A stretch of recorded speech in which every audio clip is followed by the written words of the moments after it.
When I was a child, I was convinced that being grown up meant going to meetings. As the son of two academics, it seemed that my parents were perpetually at some conference or seminar or committee or board meeting. So when I played at being grown up, which children often do, I imagined myself going to meetings. And I was right to imagine that. As an adult myself, I do go to a lot of meetings. Many of you in this room find yourself doing the same thing. Being a grown-up means going to meetings. Because there are things to discuss, plans to review, solutions to consider, and decisions to be made. And the combined wisdom and experience of a group of people is often the best way to do that. But of course, there is something else I remember about meetings from my childhood and my parents. It's something I now have first-hand experience of. Meetings are also, in many ways, the bane of adult existence. Each one begins with hope, a hope that it will be brief. But inevitably, every agenda contains at least one item that takes 3 times longer than anyone ever expected. What begins as a straightforward conversation acquires action points, procedural questions, and further discussion, ending with the discovery that yet another meeting will probably be required.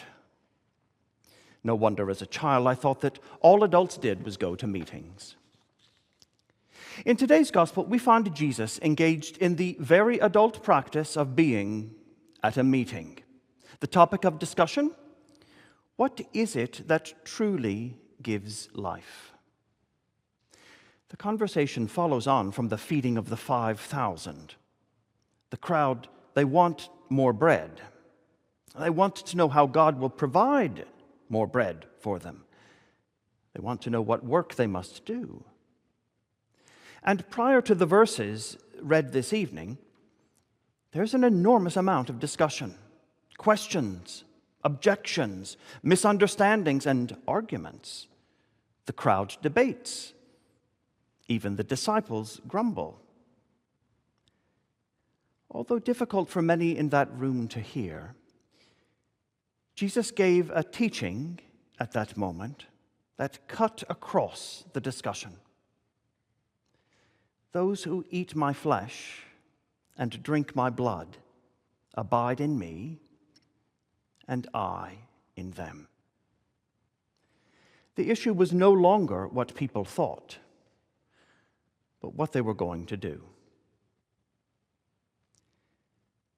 Sometimes I've wondered if one of the things driving church decline is meetings. Now, hear me out. I'm not saying that good governance is hindering congregations, or that coming together to meet is a bad thing. But I do wonder whether in some traditions, church has become too much about discussion. The same questions revisited, the same arguments rehearsed, the same possibilities considered.